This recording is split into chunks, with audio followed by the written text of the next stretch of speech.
In order to truly appreciate silver, one must put silver in perspective. There are 3.4 billion acres of arable farmland in the world and only a billion ounces of silver.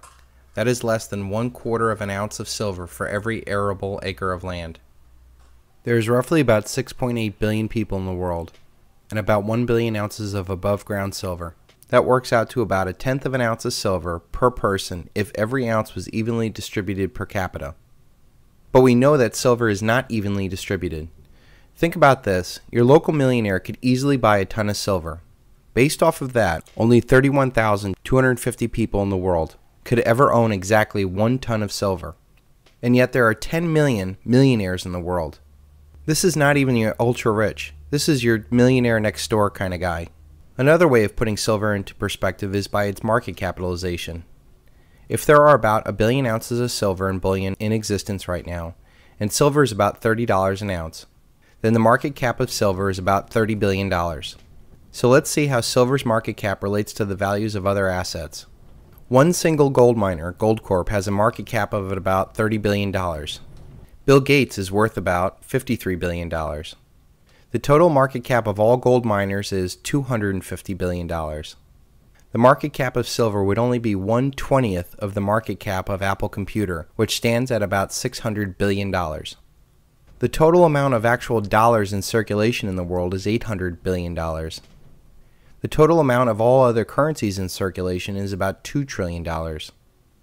The estimated market cap of all the gold in the world is about $6 trillion. The total market cap of all private businesses is about $10 trillion. The total GDP of America is $15 trillion. The total market cap of all American stocks is about $15 trillion. The total amount of U.S. treasuries in the world is about $15 trillion. The total amount of sovereign world debt is about $15 trillion. The total amount of corporate and muni debt is about $25 trillion. The total value of all commercial property is about $30 trillion. The total estimated market cap of the rest of the world's stock markets is about $50 trillion. The world GDP is $55 trillion. The estimated value of residential real estate is about $80 trillion. The estimated unfunded government liabilities is about $250 trillion. The estimated value of reported derivatives is $700 trillion. And finally, there's an estimated $800 trillion in shadow derivatives. The examples that I mentioned take into account all of the silver bullion on the Earth's surface right now. If we narrowed it down to just the silver that's in the COMEX warehouses of about 100 million ounces, all of those ratios would explode by a factor of 10. The United States alone spends more money on interest on the national debt every day than the entire warehouse of available silver. Let's take this further and really drive it home. Inside the COMEX warehouses, there are 2 classifications of silver: registered and eligible. The registered classification means that the silver is available on demand for delivery to investors. Eligible silver can become registered and deliverable if the owner of silver wants to sell it. This has a hook. It cannot be encumbered by obligations like loans taken out against the bullion, or if it has been leased out. Whether you know it or not, if you are storing your silver at the COMEX, chances are that they can loan out your silver with the promise to pay it back. This is why it's so important to hold your silver physically. If you don't hold it, you don't own it. Currently, there are only 30 million ounces of silver in the COMEX registered and deliverable category. That is less than $1 billion worth of silver. The world could sneeze and come up with that kind of money. And as we've seen, the elite protect this little hoard with a myriad of tricks. The COMEX has a known policy that you can sell unlimited amounts of silver, including paper silver that doesn't exist, but you can only take a limited amount of silver off the table and only on certain times. They play games with margin requirements to shake out the leveraged hands, and if things get out of control, they can force you to settle for the dollar value of your contract. There have even been rumors that in the past that they have paid premiums on a contract to dissuade physical delivery.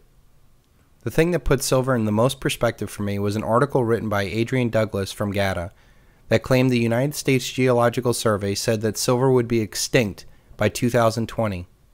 When I first read this, I said to myself, with all the stuff that I know about silver, this would be the most incredible exclamation point on why you should sell every single asset you have and buy silver now. Adrian did not cite his source in the article, but I knew Adrian would not put his reputation on the line for a crazy claim like that, so I decided to send an email to the United States Geological Survey myself. Here's what I wrote. Adrian Douglas wrote a report claiming that the United States Geological Survey said that silver was going to be the first element to become extinct as soon as 2020. Was this written by the USGS, and where is it? I got an email back from the USGS that said this. I don't believe that the USGS would ever use the term quote-unquote extinct in regards to the depletion of a resource.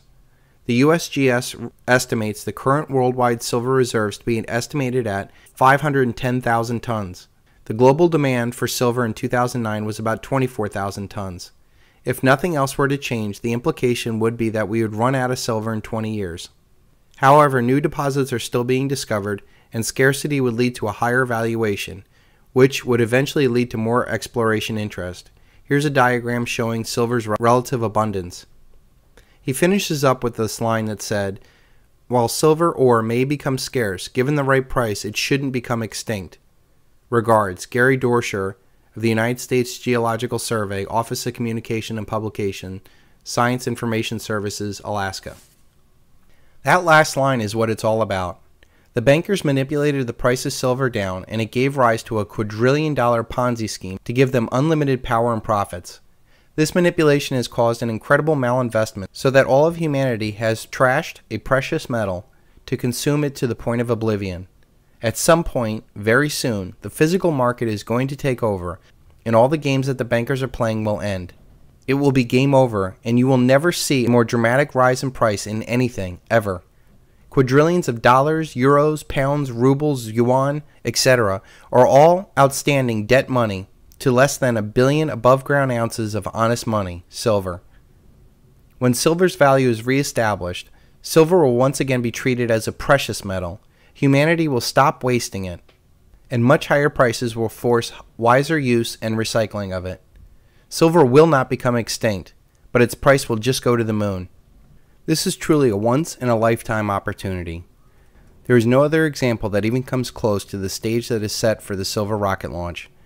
Silver has massive economic forces pushing it, including the declining dollar and increasing industrial demand. The entire 5,000-year production of the human race has all been but used up. And the entire world is, for the very first time, blinded by fiat digital money. If only one of these factors comes into full play, it would be enough to create generational wealth with silver. All these factors together tell me that the average American can, with very little effort, raise a king's ransom of silver. Think about the historical significance of an average American being able to own 1,000 ounces of silver, even 100 ounces of silver, especially when you value that silver as 1/10 of an ounce equals 1 day of hard human labor, or 1/10 of an ounce for every single human being on earth. This is truly a once-in-a-human-history opportunity. All over the world we have seen color revolutions. These are the Western elites' funded revolutions in areas of the world they seek to dominate. There was the Orange Revolution in the Ukraine, the Rose Revolution of Georgia, the Tulip Revolution of Kyrgyzstan, and now we're seeing uprising in the Middle East and the Jasmine Revolution in China. These revolutions all used a simple color to signify a feeling of real change. I propose that we start a silver revolution. The sole purpose is to strike at the root of the elite's power, which is their money system. The best part of this is that the system is going to collapse of its own cancerous excesses all by itself. All we have to do is be the silver straw on the elite's back. In the end, I believe that we need a monetary system that has competition. Gold and silver should circulate along with debt-free treasury notes or even local currency. Usury should be abolished. And those that use deceitful practice of forgery, which is known as fractional reserve banking, should be thrown into jail. It would end the era of gamblers and insiders and allow for an honest day's pay for an honest day's work.